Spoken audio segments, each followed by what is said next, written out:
we're on our way to go pick up the coolest chair that we found on Facebook Marketplace. Yes.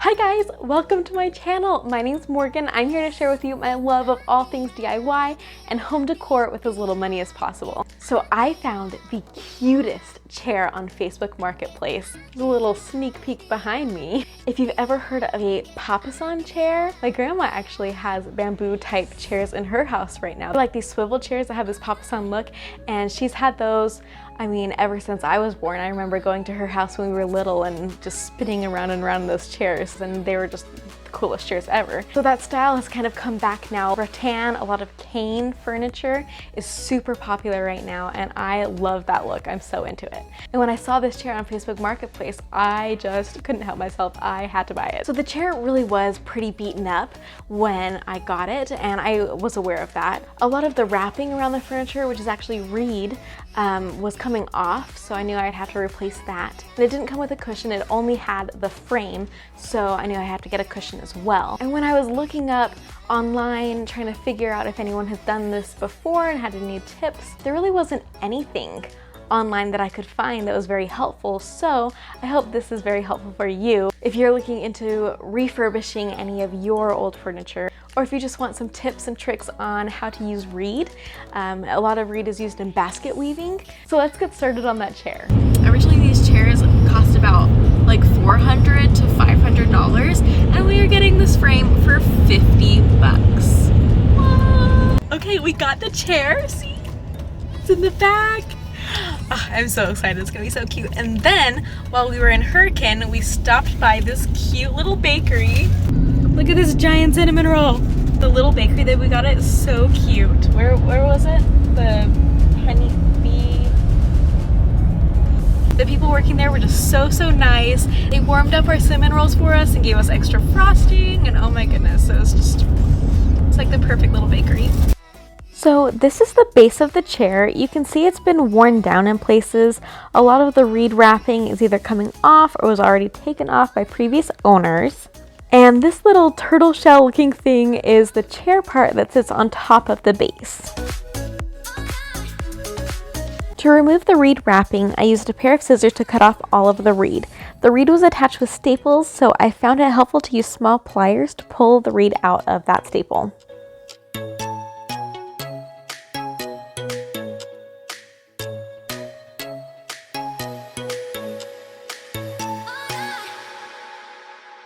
There were some parts of the base that were pretty rough and pokey from having the top part of the chair rub against it.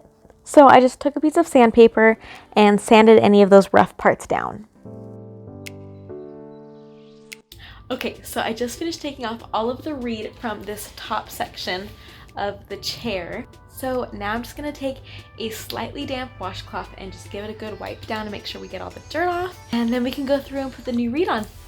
Okay, so this is what the chair looks like underneath the wrappings. Some of these staples I was able to remove, but a lot of them were really stuck in there. So I just left them there and stapled my new reed in just a different spot. This is the bundle of reed that I got from Amazon. Reed mostly comes in this natural color, but it's just too light for my chair, so I'm going to try to dye it using Rit Dye. I pre-wet my reed, and then I read somewhere that when dyeing reed you should use a cup of salt, so that's what I did. I don't know if that's legit, but that's what I did. And then I added a teaspoon of dish soap according to the Rit instructions. And I just dumped the whole bottle of dark brown dye in the bucket and stirred it up.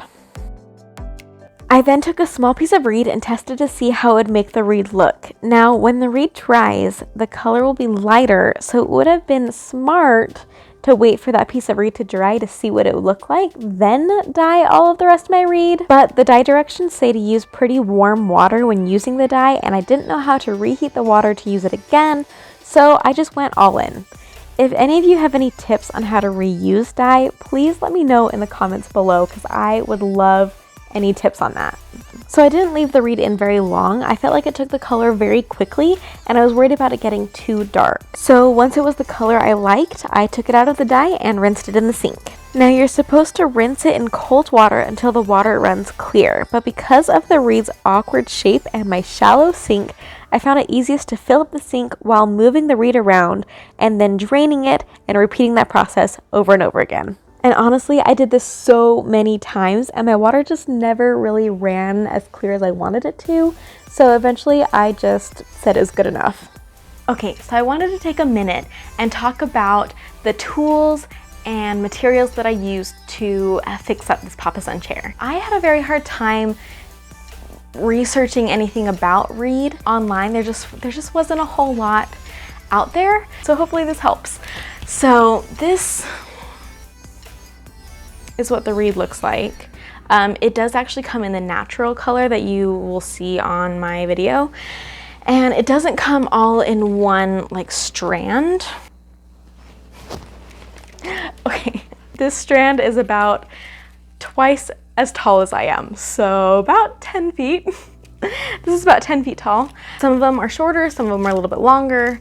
So that's what they look like. I honestly was not sure how they were all put together. I just went ahead and dyed them all at once. I regret that decision. So with reed, you want it to soak before you use it because that makes it a lot more bendable and so that it won't break. But if you bend it too much, it'll just snap and kind of like crease like that.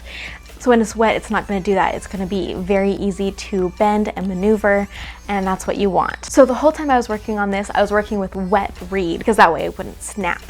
So this first part really was a two-person job. I cut short strips of reed and Tanner helped me staple them to both sides of the connecting leg.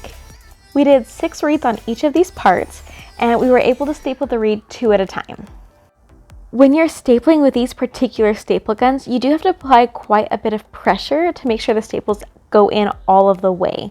So it helps to have a second person, so one person can hold the reeds and the other person can use both of their hands to use the staple gun.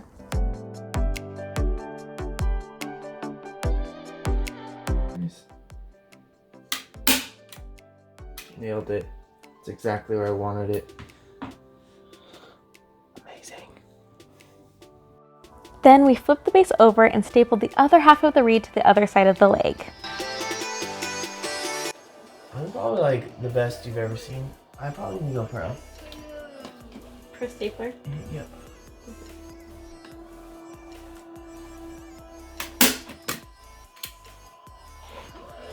Do you think I should work at Staples?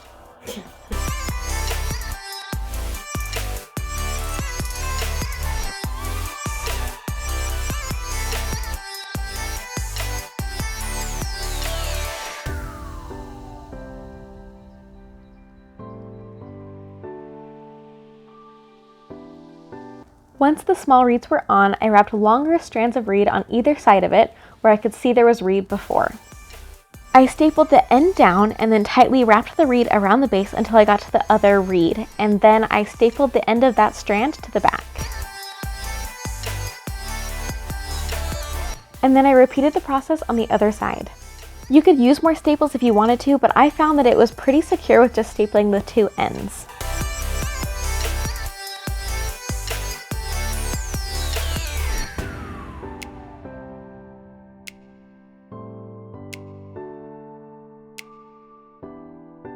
And once that was done, I cut off the extra reed. Then I wrapped another long strand of reed around the leg of the base to hide all of my staples. Again, just stapling it on the 2 ends.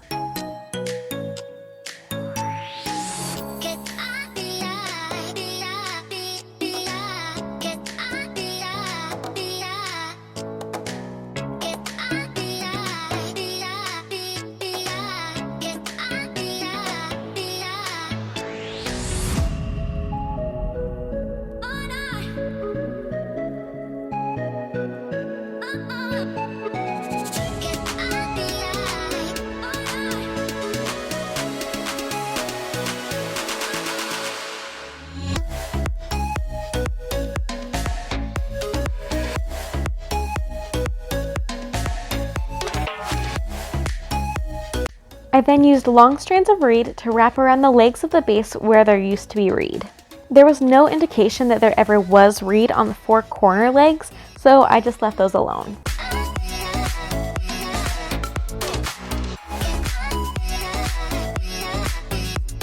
So my dad lent me 2 different staple guns. You can see this one is just a little bit smaller than this one. Now I really wanted to use this one for the whole time. I did use it at the very, very beginning when I was using, when I first started stapling the reed down, and it worked the best. The small one is easier to push down on when you're stapling. It actually says on here that it uses light duty staples. The staples, I believe you can get them just as long as the staples used in this one, but they are thinner. They went into the chair better. It's easier for me to just staple it by myself. But then this one ran out of staples, and my dad, when he gave me extra staples, they only worked for this one. This one, the staples are a little bit thicker. You have to push down a little bit harder on this part to get it to staple. Because of this, I asked my husband to help me staple in some parts, and he was so nice and helped me. And I was just wrapping the stuff around and stapling it down. I could do this by myself. But when I was using like the small reeds and stapling those down, that was a 2-person job. So just depending on what you're doing, you might need a second person for this one.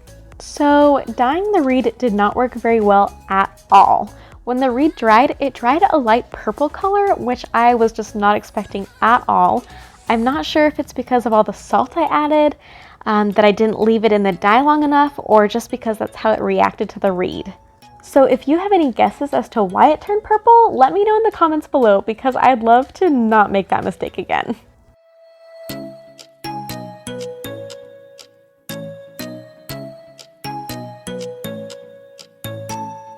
So I definitely wasn't going to leave it purple, so I decided to stain over the top of it with some honey pine stain I had on hand. And I just put on a ton of stain and really let it soak in to remove that purple look. Now I just used a towel to apply the stain, and later on I started using a paintbrush, and I wish I would have done that from the very start because it was just so much easier and faster with a paintbrush. Some sections of the reed took the stain very well and came out a beautiful color. Others didn't come out as well, but as long as they all looked brown and not purple anymore, I was happy. So my recommendation is to skip the dye and just stain your finished product the color that you want, and you'll be much happier with the outcome. So, if you're lazy like me, and you did not go grab your gloves to put stain on things, your hands are going to be quite sticky, and you'll notice stain does not come off with just water and soap. So if you're in that pickle, just grab some olive oil and some salt. And what I did, I just poured a little bit of olive oil in my hand and then put a ton of salt in my hand, and then you just rub it together and then just wash it off with some warm water, and voila! Your hands are stain-free and not sticky anymore. And it's a great exfoliant, so your hands will be baby smooth. You're welcome.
And then the last thing I wanted to talk about was the actual cushion. So I thought about making my own cushion, but first of all, it's a lot of work. Second of all, it's actually a lot of money to make a cushion this size. Like, this is a good size cushion. And when you're doing anything with chairs, anything that you're gonna sit on, you really wanna use upholstery fabric. Upholstery fabric is a lot more durable than regular fabric, and when you sit on it, you don't want it to rip, and that can happen with just regular fabric. So you wanna use upholstery fabric, and upholstery fabric is very expensive. Even if you have coupons, even if there's discounts, it's just very expensive still. I would have needed a lot of upholstery fabric for this, and also you have to pay for stuffing, and it would have been a lot of stuffing for this as well. So by the time I bought all the fabric, bought the stuffing, it's been just as expensive, if not more expensive, to make my own cushion rather than just buying one that's already made. It's a lot easier that way. I don't have to do any calculations on how big to make it. So I just went ahead and bought this. I bought the cushion from Overstock. It's about $90. So the cushion ended up being the most expensive thing out of everything. But I'm just so happy with the chair. I love how it looks in our living room. I like how it gives an airy feel to our living room now.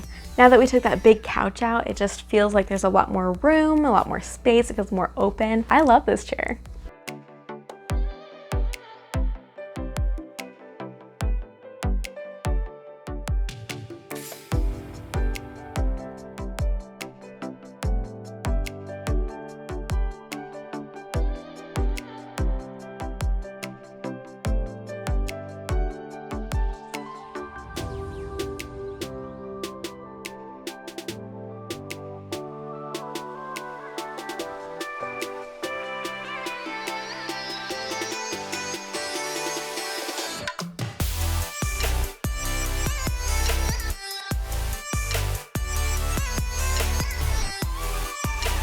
Guys, thank you so much for watching this video. Let me know if you have any more questions on anything that I did in this video.